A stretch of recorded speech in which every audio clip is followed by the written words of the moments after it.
Which sounds like an alien invasion, Martin. Is it coming from my end?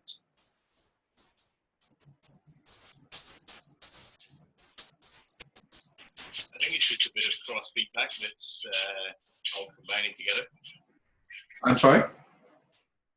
So I think it's just a bit of cross feedback that's all combining together. I see. Okay.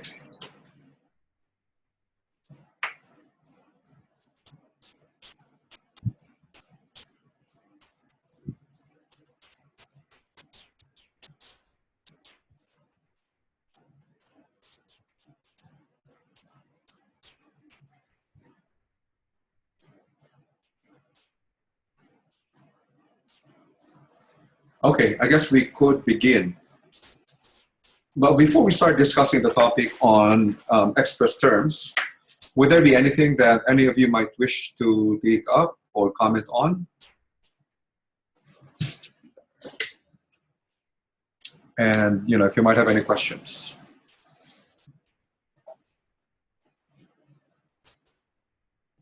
So I guess we could proceed. And if you have noticed in my email, we will be discussing Topic 7 during the makeup tutorial that is scheduled on Friday. So once we do that, we're kind of in sync with the university calendar. And we will have our own revision towards the end of week 12. So there are only 11 weekly topics, and we should be able to cover all of them during the the correct university calendar. And then we'll have a revision on the last week of week 12. So let's begin. So in terms of objectives, after completing this tutorial, you should be able to discuss and explain the following concepts: the distinction between a representation and a term, the distinction between conditions, warranties, and intermediate terms, and the legal consequences of this distinction, the main methods for incorporating provisions into written contract, that is by signature or by notice, and the specific requirements for incorporation by notice to be effective. Let's proceed with the first tutorial question for tonight's tutorial. Can I get someone to read the tutorial question for us?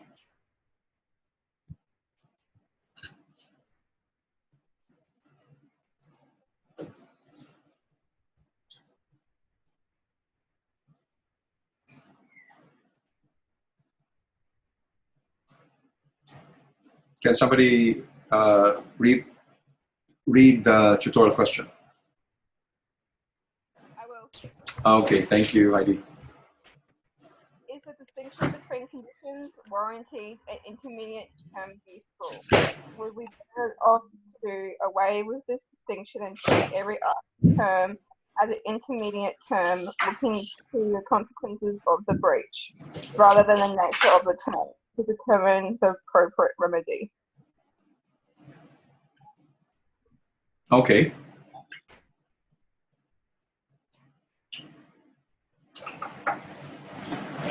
Comments? If you're able to, can we just provide your answer in the chat box?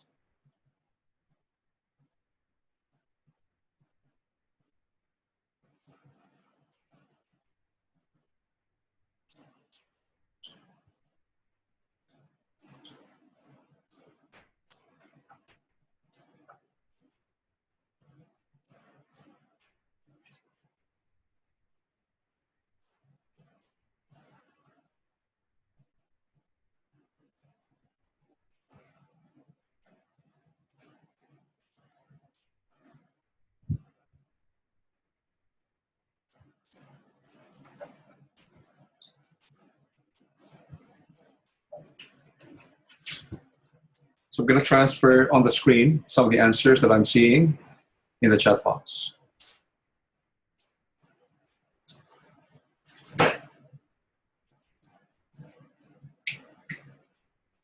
And how about the others?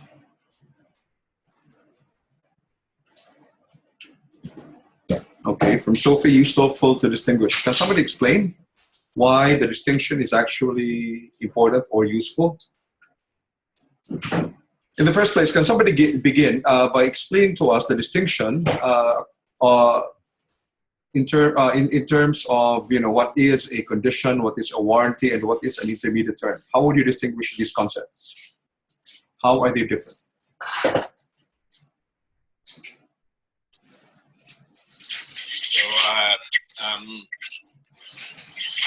Something, Martin, something's wrong with your mic, I think.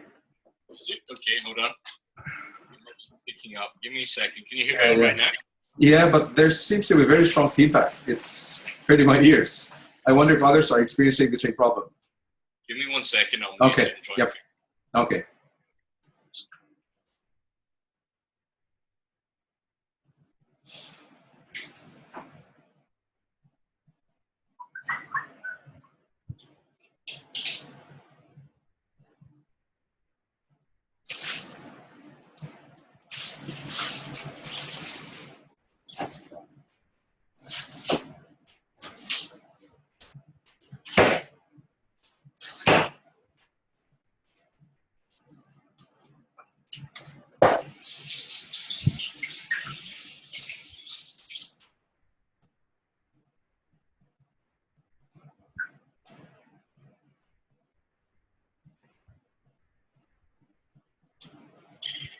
Is that better? Okay. Yeah, if others are not experiencing any problem, Luke says things seem to be okay from his end. You can probably proceed. Yes, Martin. And so conditions are a really important term. It's something that goes to the foundation of the contract. And if it were breached, then the person might not really be getting anything at all. Okay. Warranty, on the other hand, is a less important term. They might suffer some damage, but it's not really taking away what the parties intended. It's not really going to the foundation of the contract.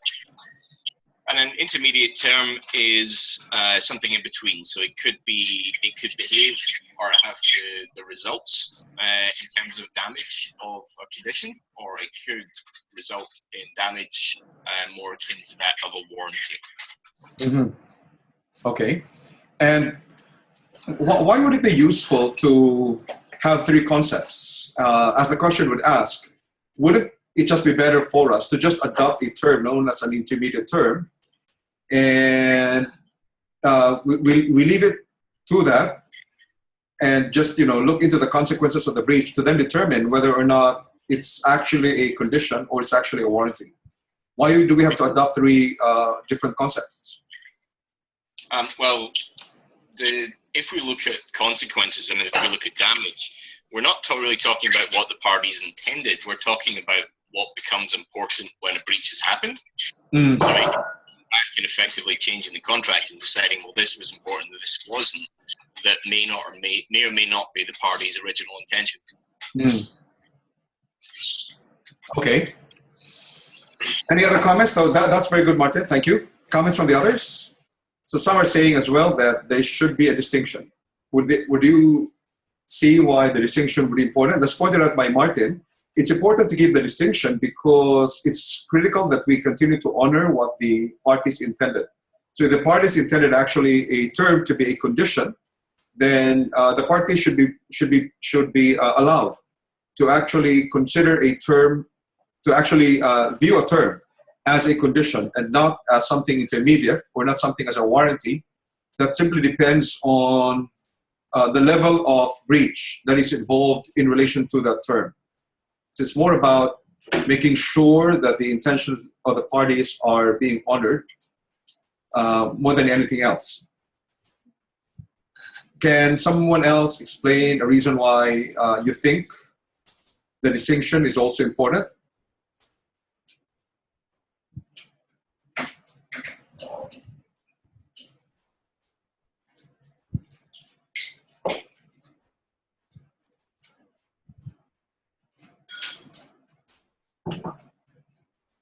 Okay, so this is a very good point from Martin.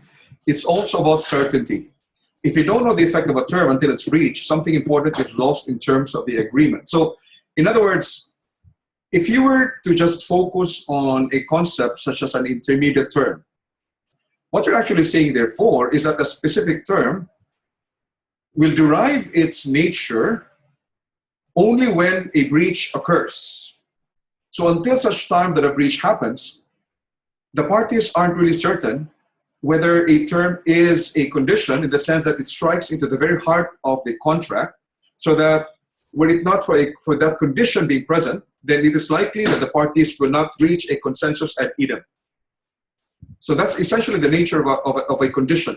It strikes into the very heart of the contract so that the parties would have entered into the contract with that condition at present in the first place.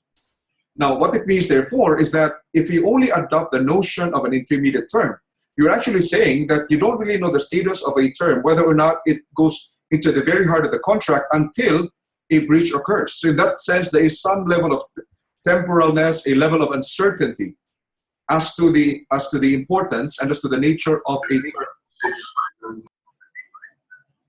Is somebody trying to say anything? Kind of heard someone using the mic. So let me repeat.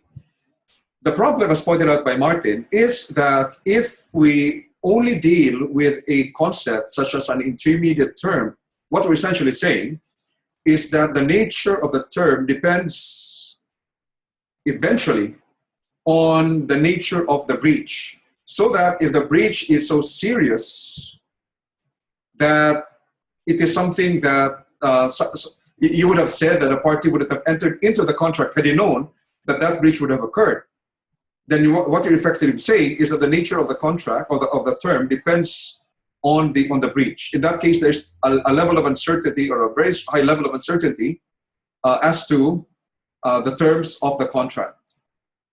So that would be a problem. That's problematic because in the first place, as we said, we don't know the nature of a term until a breach has occurred. And secondly, therefore, if that were so, it becomes very difficult a priori for the parties to actually agree that a term should be a condition. Because in that sense, if they agree that a term is a condition, it essentially means that the parties would have entered into the contract in the first place in the absence of such a condition. On the other hand, if we only had a notion or a principle such as an intermediate term, what we're essentially saying is that a condition only becomes a condition once a breach has occurred or once the parties are actually able to identify or specify what potential breaches there might be and then only determine whether that breach should be something that strikes so much into the heart of the contract that the parties would have entered into the contract where that specific term not there in the first place. So there's a problem of uncertainty, and there's a problem also of failing to allow the parties to agree between themselves whether or not a specific term should be considered so important that it strikes at the very heart of whether or not the parties are going to be having an agreement in the first place. And what we need to remember is that as far as contract law is concerned, we do acknowledge the principle of autonomy of the parties, that the parties are actually free to enter into contracts or to enter into agreements. So there's the principle of autonomy of the parties. And what it essentially tells us is that if the parties agree that a term should be considered a condition, then there shouldn't be anything that should prevent the parties from treating such a term as a condition. And the understanding, therefore, the agreement of the parties, therefore, that a term, for example, should be conditioned, should be treated as a condition, should not then to be made dependent on the vagaries of how the parties would then try to perform the respective bargains under the contract. So at the very start, when they enter into the contract, when they have a consensus ad idem, the parties already know whether a term should be treated as a condition or whether it should simply be treated as a warranty. Any other comments from the class before we move on to the second tutorial question?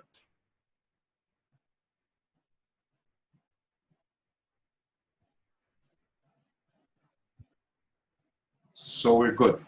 Okay, so let's proceed to the second tutorial question. Can I get a volunteer again to read the tutorial question for us?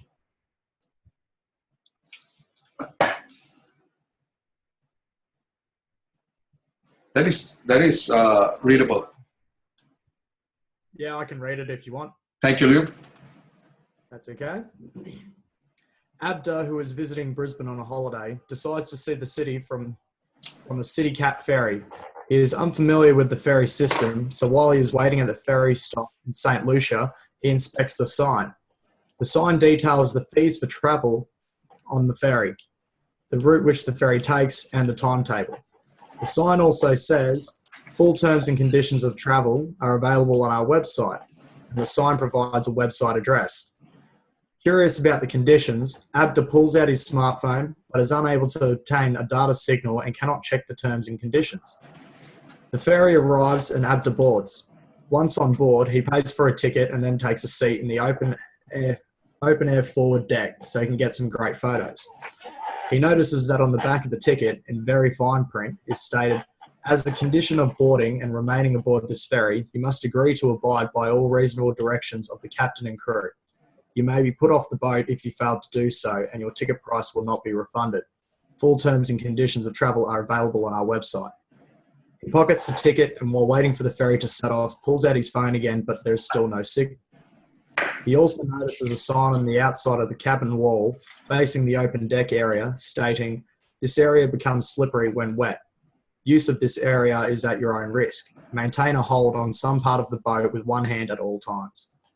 The journey begins and Abda concentrates on enjoying the sights. He pulls out his expensive camera and begins taking photographs with both hands. Just as he is taking a great photo of the Story Bridge, the ferry crosses the wake of another vessel and Abda slips over, losing his grip on his camera, which sails overboard. Abda is stricken as the camera contained dozens of his holiday photos. He ran to the wheelhouse, but the captain refused to turn back to see if the camera could be located before it sank. Devastated, Abda has come to you for advice. Can you continue to read the tutorial questions? Yeah, sorry. Advise Abda, A, whether there is a contract between himself and the ferry authority, and if so, when the contract was formed. B, whether the text on the sign at the ferry stop forms part of the contract. C, whether the text on the website forms part of the contract. D, whether the text on the back of the ticket forms part of the contract. And E, whether the sign on the cabin wall forms part of the contract. Okay, so thank you, Luke. Let's take these questions one at a time. So let's begin by dealing with the first question, whether there is a contract between himself and the ferry authority, and if so, when the contract was formed. So in relation to that first question, if you could just put your answers in the chat box.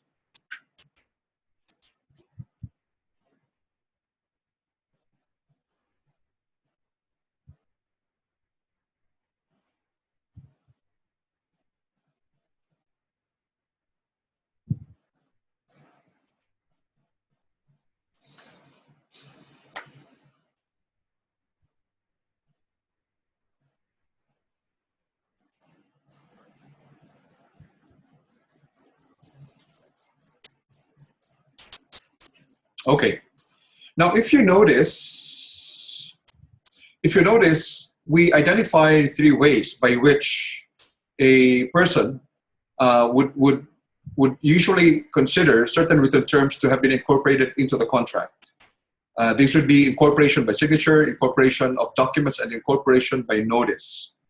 In this case, it would be obvious that when Abda purchased the ticket, he didn't really have to sign any document saying that he was abiding by any terms of the ferry. How then can we say that there was actually a contract?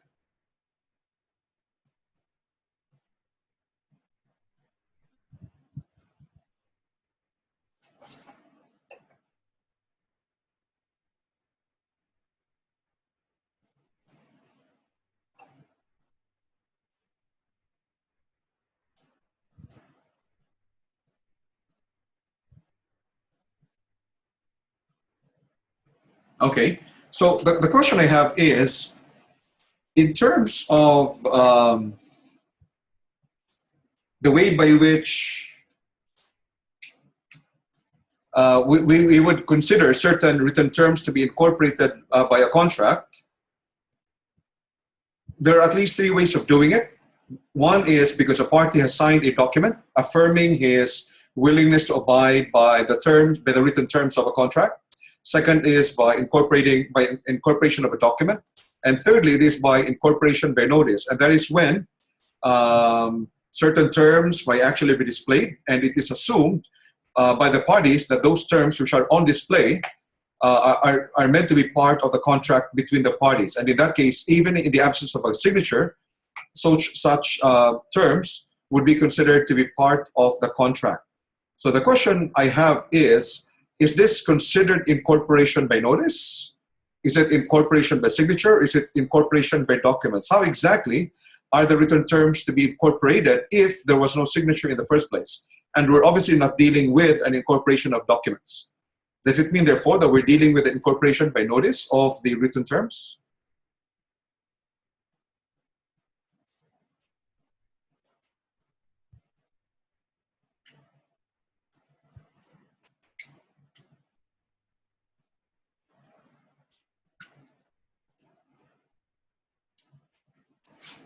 Okay. Okay. So it would appear that this should be an instance of incorporation by notice. So in other words, by the conduct of both parties, so there's obviously an offer on the part of the ferry authority for people to board the ferry subject to certain conditions that it has set out. When a person therefore agrees, purchases the ticket, then in that case, by that conduct, it would be assumed that whatever are the written terms, as initially stated by the operator or the ferry authority, would then be considered to have been incorporated as part of the written contract. So this would be an instance of an incorporation by notice. So in other words, as far as Abda is concerned, for example, he would have evinced his willingness to abide by the terms by purchasing the ticket. So by purchasing the ticket, he is put on notice already of the terms of the ferry authority. And so therefore, in purchasing the ticket, it is assumed that the terms that were on display are deemed to be part of the written contract between the two. Now, let's turn now onto the text on the sign at the ferry stop, whether or not it forms part of the contract. So there was a sign there which says that full terms and conditions of travel are available on the website.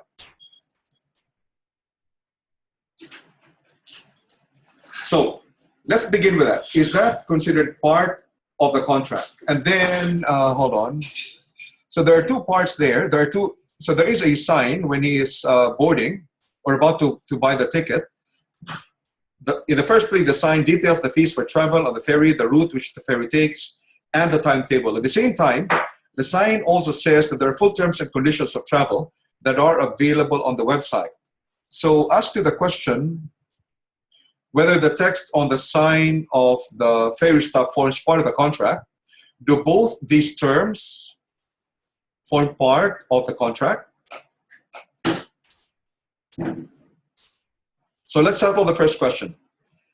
The sign details the fees for travel on the ferry, the route which the ferry takes, and the timetable. Is that considered to be part of the contract?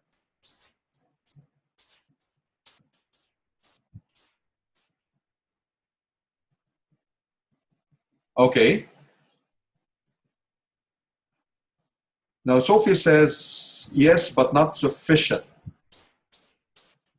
And the question was, the question was, would that term be considered part of the contract? So if you say yes, why are we saying, Sophie, that it's not sufficient?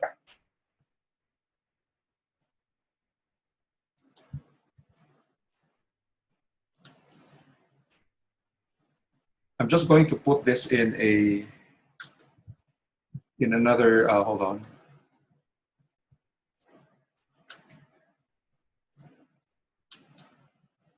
So let's deal with it first.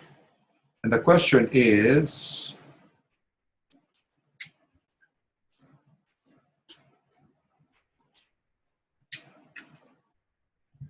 so that's the question. And we've got some answers here.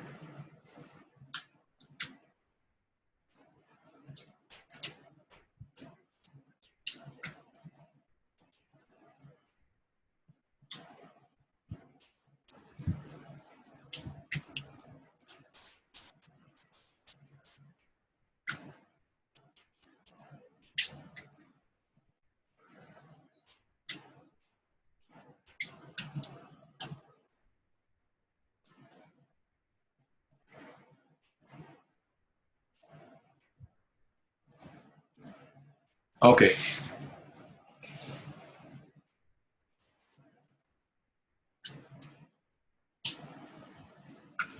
So the basic question, there are two parts of the sign. One part of the sign details the fees for travel on the ferry, the route which the ferry takes, and the timetable. The other part of the sign says full terms and conditions of travel are available on our website. As far as those two terms are concerned, can you see a distinction in terms of the term, in terms of specificity?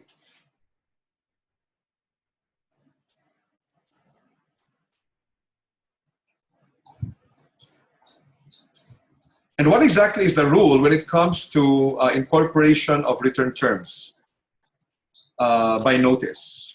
What exactly is the rule?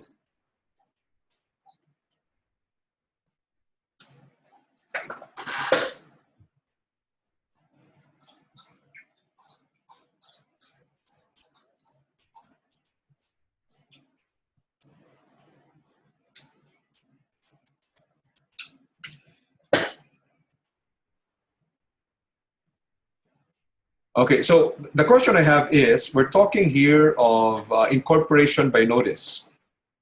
So this means, therefore, that certain written terms are incorporated into the contract, not because a party has affixed his or her signature saying that he or she abides by those terms as being part of the contract, or affirming his intention to be bound by the terms of a contract. So we're not dealing with a situation of an incorporation by signature. We're talking of a situation where there is an incorporation by notice. How do we know that certain written terms have actually been incorporated by notice? What exactly is the rule there? What is the requirement? How are certain written terms deemed to be incorporated by notice? What is the requirement? Is it necessary for the parties to sign a document?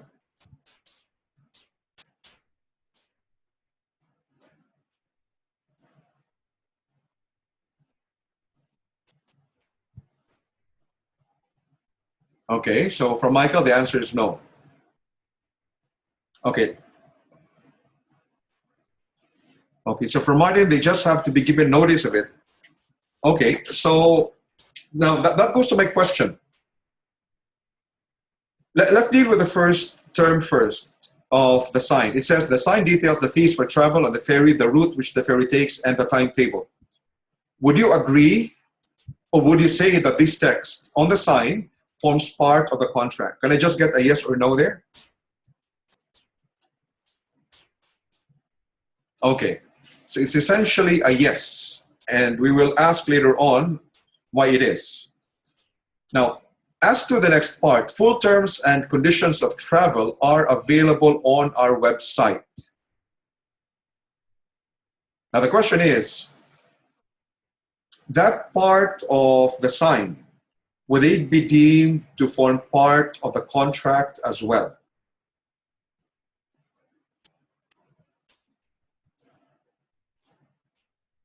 So let me repeat the question. That part of the sign which says full terms and conditions of travel are available on our website, are they considered part of the contract as well, so that the full terms and conditions of travel as found in the website actually form part of the contract? So in other words, are those terms and conditions which can be found in the website deemed to be part of the contract? That's the question. Yes or no? So for Michael, yes, sounds like it. Can I get the answers from the others? Luke, I'm not sure if when your yes here referred to the first part of the sign, or also referred to the second part of the sign. If you could just say yes or no again. So yes from Luke. Can I get the answer from, okay, yes from Sophie, from Heidi, Dominique, and Martin? Okay.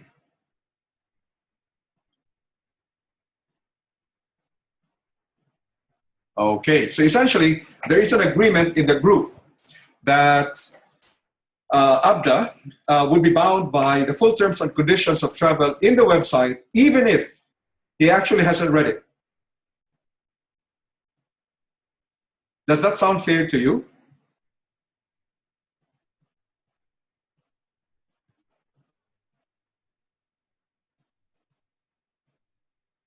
From Michael, does seem dodgy.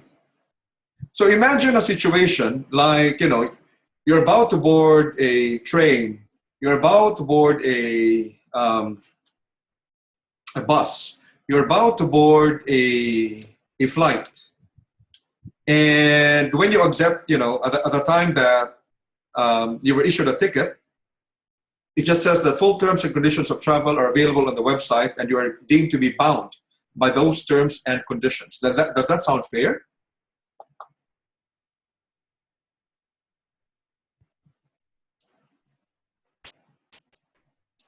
Now, what is the rule concerning notice by incorporation by notice?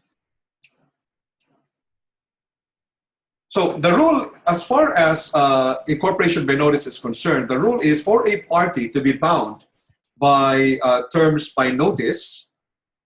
The requirement is that the party must have been given sufficient or a reasonable opportunity to actually go over the terms which are deemed to be a part of a contract. So there should be a reasonable opportunity to be given to the other contracting party to go through the terms which are deemed to be part of the contract. So in other words, if the contracting party is not given reasonable notice or is not given a reasonable opportunity to go through the terms which are meant to be incorporated into the contract by notice, then the principle is that that party is not deemed to be bound by any of those terms. So that is the rule by, if it's incorporation by notice. There has to be a reasonable opportunity on the part of the contracting party to actually go over the terms which are deemed to be part of the contract. So in this case, therefore, that part of the sign which says full terms and conditions of travel are available on our website, well, the sentence may be part of the written contract.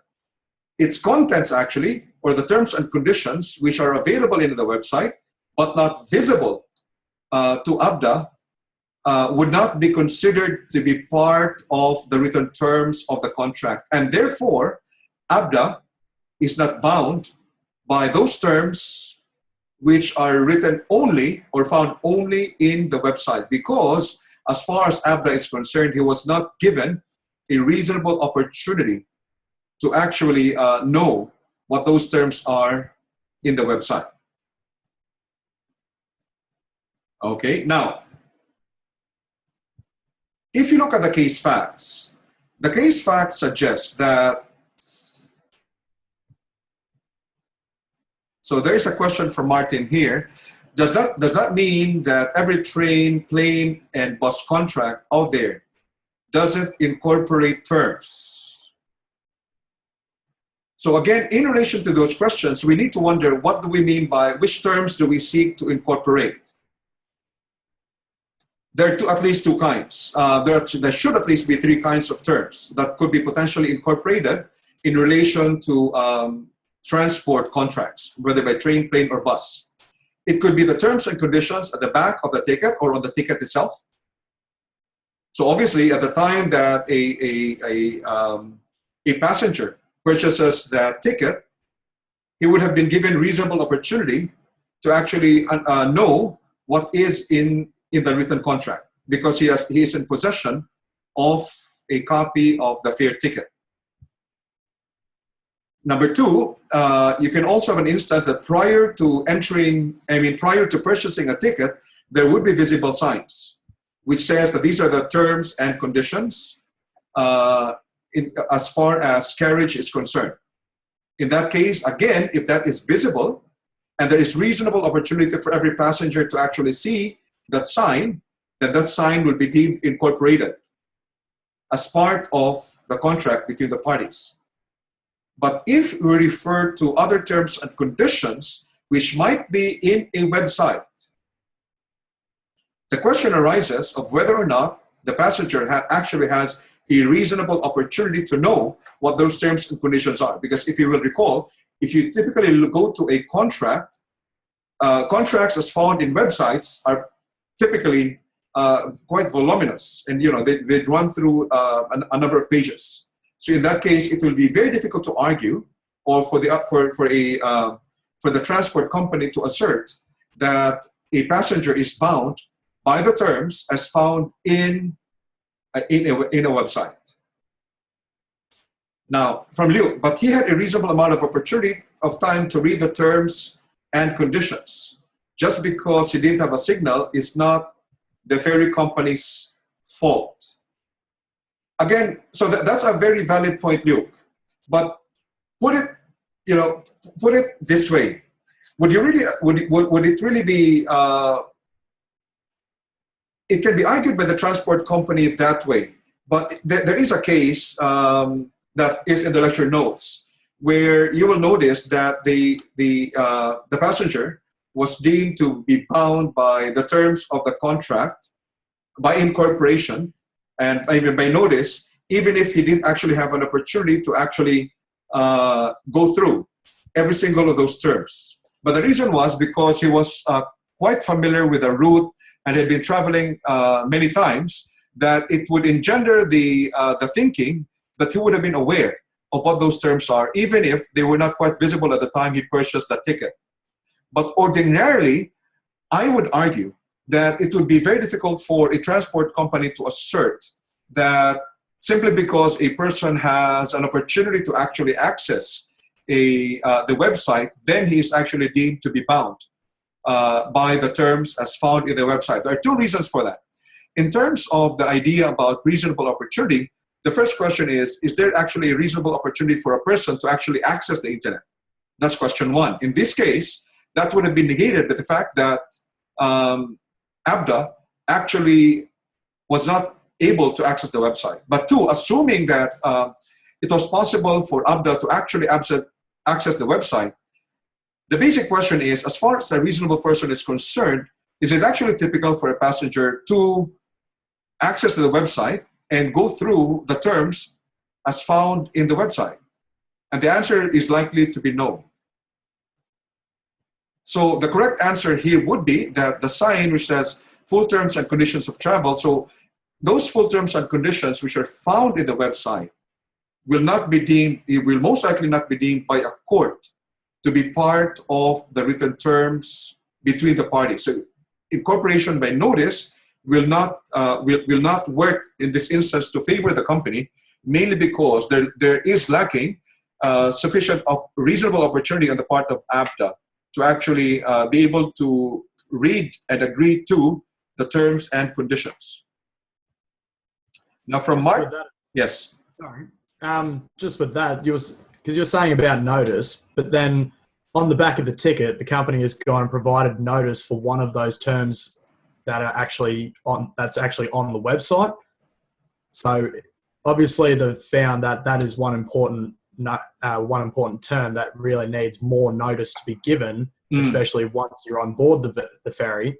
So wouldn't that mean that they're bound by those terms and conditions on the website then, as well as when he's standing before the sign on the side of the waiting for the ferry to arrive? So again, the issue here is, would a passenger be bound by the full terms as found in the website, even if he actually hasn't read the website or hasn't had the chance to access the website? The basic answer would have to be no, because there isn't any reasonable opportunity on the part of the passenger, both to access the website and secondly, to actually read the terms and conditions. Yeah, sorry, but what I was meaning is that the importance of the terms. So basically stating that the one on the ticket was a condition. So obviously it's very important. So basically, he's probably bound by that, but it also states on the ticket that full terms and conditions are available on the website shortly after stating one of the main conditions of those terms and conditions. Okay.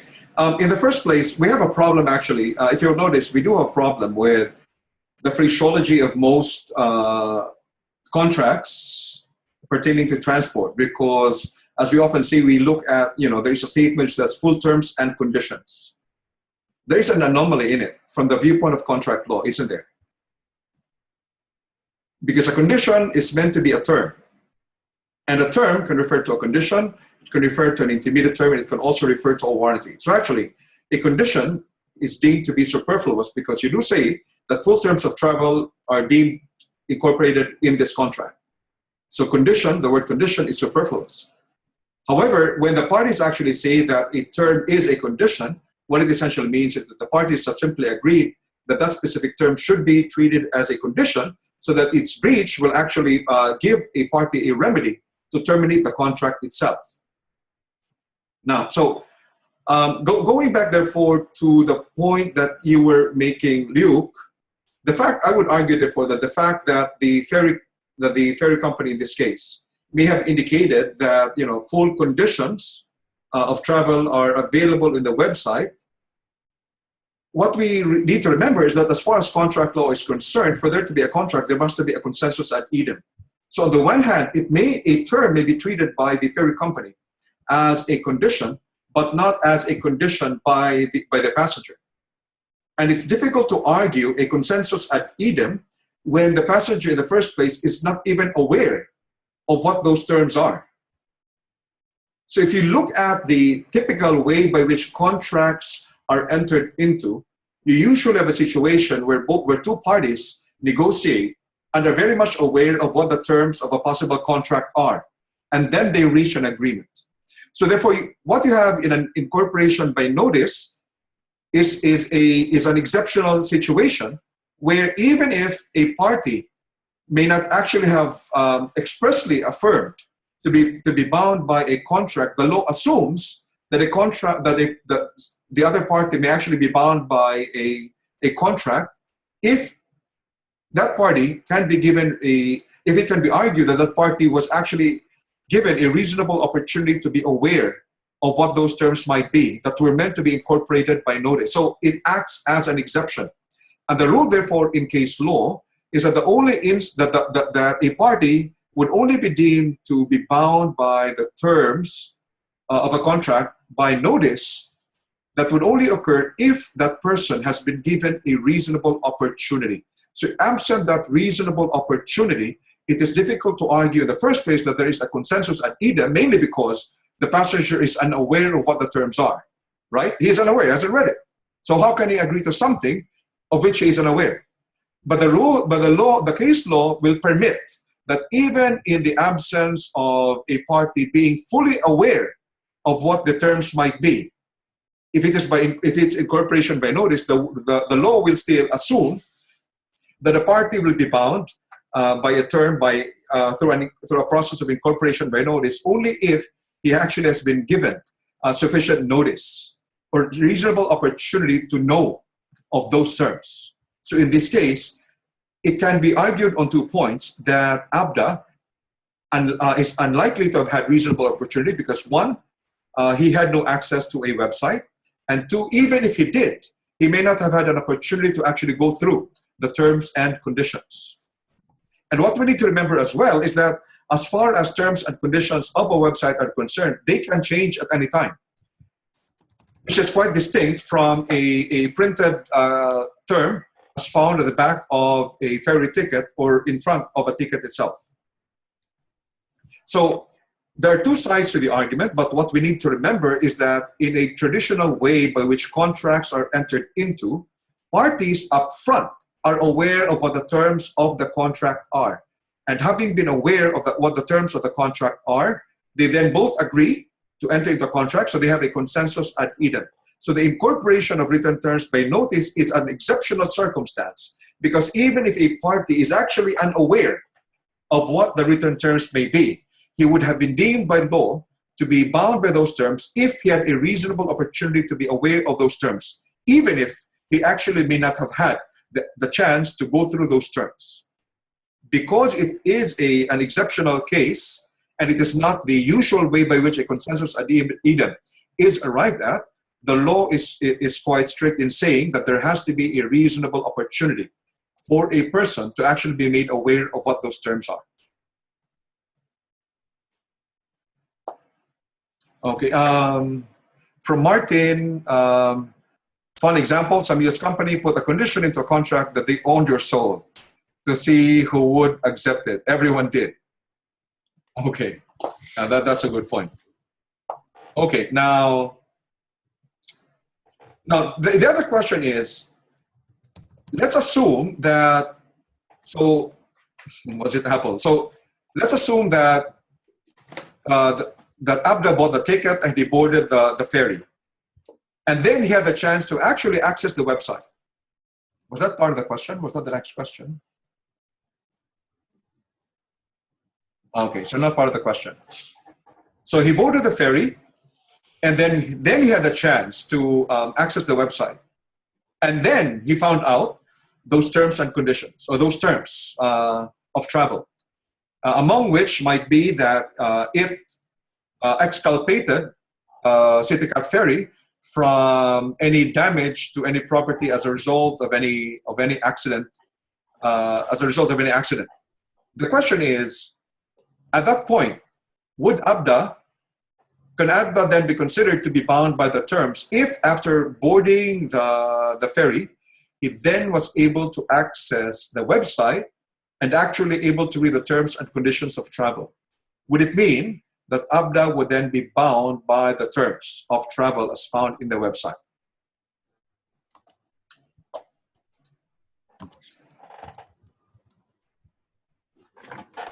So from Liuk, the answer is yes.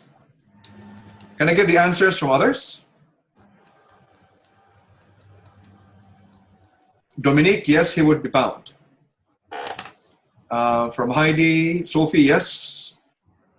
Who hasn't answered yet? Michael? Okay, good. So the answer is essentially yes from all of you. So let me repeat the scenario. The scenario I said, which is based on which is in the scenario, is that you assume a situation where Abda has boarded the ferry, and so he has purchased the ticket and boarded the ferry, and after having boarded the ticket, boarded the ferry, he then is able to access the internet and was able to read the terms and conditions. So the question was, would he be bound by the terms and conditions? The answer of everyone is yes. Is that actually correct? Is yes actually the correct answer? Shouldn't it be a no?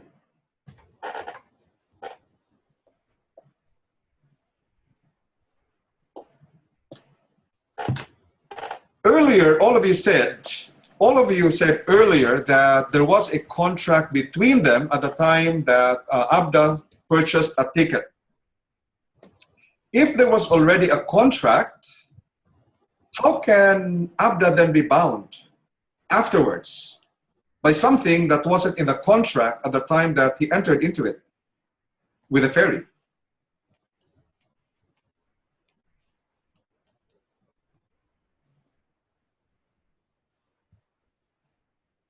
So the correct answer is actually no. At the time that Abda bought the ticket, and at the time that he bought the ticket, a contract was already formed between the parties. Given the fact that there was already a contract between the parties, there was therefore nothing else that was for Abda to accept, to be part of the contract, because the contract had already been formed. So even if Abda succeeded later on in accessing the internet and he saw the other terms of travel, he wouldn't have been bound by it because the contract had already been formed. Okay? So there was an existing contract. The contract could no longer be changed without an agreement between the parties. And even if there had been an agreement between the parties, assuming that somehow Abda agreed to be bound by it or could be considered to be bound by it, what is the problem there? Can it be argued still that given the fact that Abda then had a reasonable opportunity to actually be made aware of the terms of travel after he had accessed the website and after he'd actually read the website, couldn't it be argued that the principle of incorporation by notice actually applies? So that Abda is bound?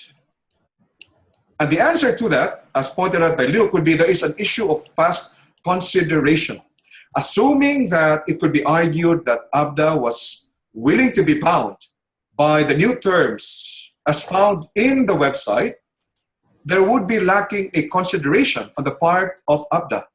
What was his consideration for agreeing to the new terms? None. And because of the absence of a consideration, it is difficult to argue that ABDA would then be bound by a succeeding contract or by the terms as found in the website. Right, so as Martin pointed out, it has to be before, because otherwise the contract would already have existed. Now there is a point here by Dominique. Can the notice of terms be given before or during the time of contracting? Exactly. The traditional rule is that a person should be given notice of the terms before or during the time of contracting, meaning prior to the consensus ad idem. But once the consensus ad idem is reached, meaning there is already an agreement between the parties or a meeting of the minds, because a contract would have been formed, the parties wouldn't be bound by any other terms after that, because the contract has already been formed. And you are then confronted with a situation where if it is argued that the parties should be bound by other terms which were not agreed upon at the time of the initial contracting by the parties, you're left with the problem of a past consideration. What is the consideration for one of those parties, such as the passenger, to have agreed to enter into, to agree to the new terms? There would have been a problem with consideration. Okay, so let's proceed. Now, so the text of the website forms part of the contract. We've answered that. The answer is no. Now, how about the text on the back of the ticket? Do they form part of the contract? So remember that at the time he purchased the ticket, it would have been, he would have gotten so at the time he paid the ticket, he would then have been given the ticket. So therefore he had, the text would be at the back of the ticket. The question is, would he be bound by it? From Martin, yes. Yes. So again, the answer is yes. ABDA would have been bound by the text as found on the back of the ticket. So the terms on the back of the ticket would form part of the contract. Now, there is a question though.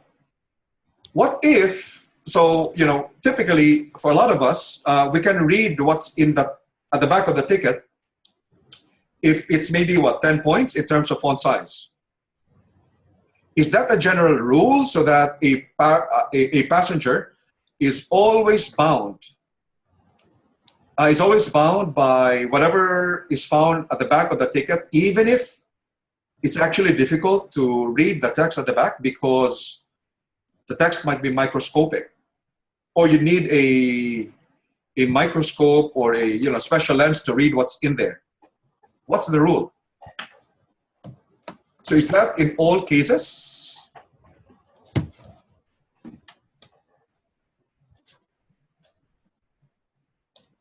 Or will it depend on the way that those terms may have been written or printed at the back of the ticket?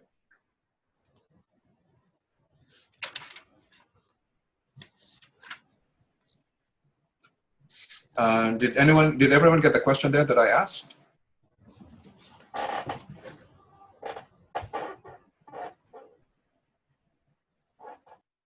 So, is it an absolute rule? Okay. So from Heidi, it will depend on the size of the ticket. So that would be the correct principle, I would argue.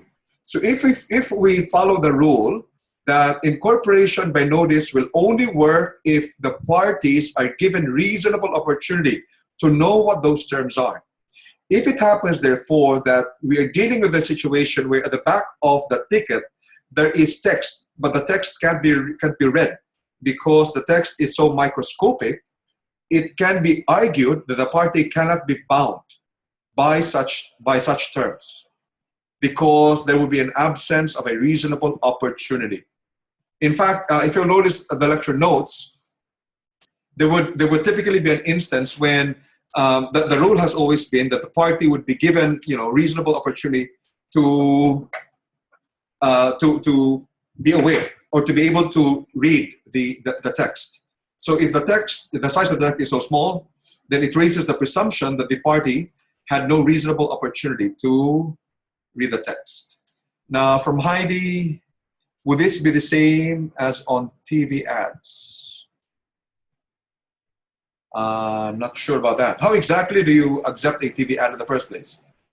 So in that case, you probably call an agent. And the question, okay, we're running out of time. It's almost 7. I've got a class at 7:15, so I'm gonna have to skip that part. But I would have asked, how they entered into the contract over a TV ad in the first place. But because I'm running out of time, I've got a class at 7:15. I'm just gonna have to move on to the final question here. But from Martin here, TV ads are generally invitations to treat at best. Okay, very good, Martin. So thank you. They're essentially invitations to treat. Now, how about the sign on the cabin wall? Does that sign form part of the contract? Yes or no? No. From Martin? How about the others? Yes, from Sophie. What is the answer from the rest of the class? So how about the terms as found on the sign on the cabin wall? Does that form part of the contract? Okay, yes from Luke. Yes from Michael. Okay, as pointed out by Martin here, there's a question of whether or not what's on the cabin wall, the text on the cabin wall, is the same as that found in the walls outside.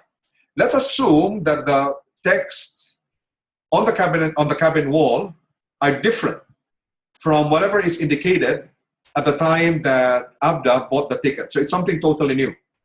So when Abda boarded the boat or the ferry, he then comes across a sign which says that they are deemed to be part of the contract. So it's something new to him. The question is he bound by the sign or by the text as found on the sign on the cabin wall? Is he bound by it? Okay, let's assume, Martin, that they are in big, clear letters. Would he be bound by them, by the text as found on the sign? Let's assume that they are in big, clear letters. Would he be bound by them? So remember, we're talking of terms which are distinct from the terms which are found on the walls of the ferry authority prior to the purchase or at the time that the ticket was purchased. So we're now talking of a situation where the text is totally new. Would he be bound by them? The answer is no. And why no? Because, as we said, if the contract had already been formed in the first place at the time that Abda already bought the ticket, then Abda couldn't possibly, because the agreement had already been reached, Abda couldn't possibly be bound by new terms as unilaterally imposed by the ferry authority. Even if Abda, as we said, agreed to be bound by the new terms as found on the ticket, on the sign on the cabin wall, we would have a problem, mainly because even if Abda agreed, there would be lacking on his part a consideration in his agreement to the new terms under a new contract. There would be no consideration for him. What instead, so you cannot use past consideration as the consideration for a new valid contract.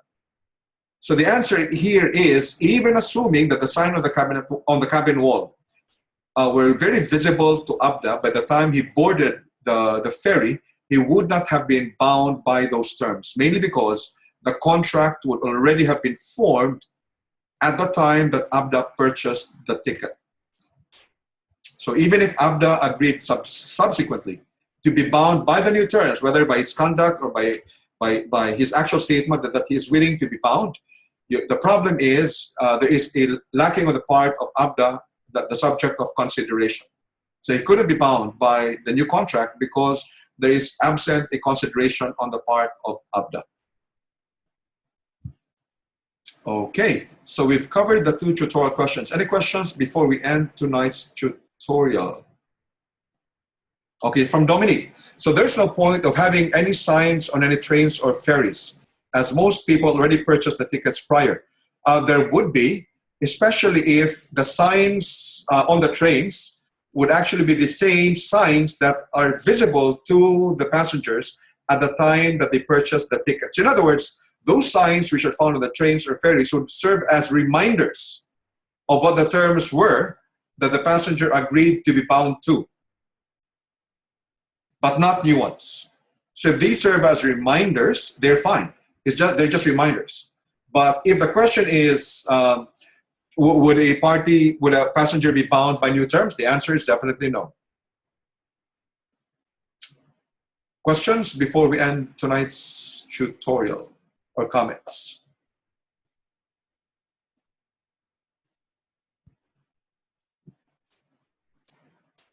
So we're good.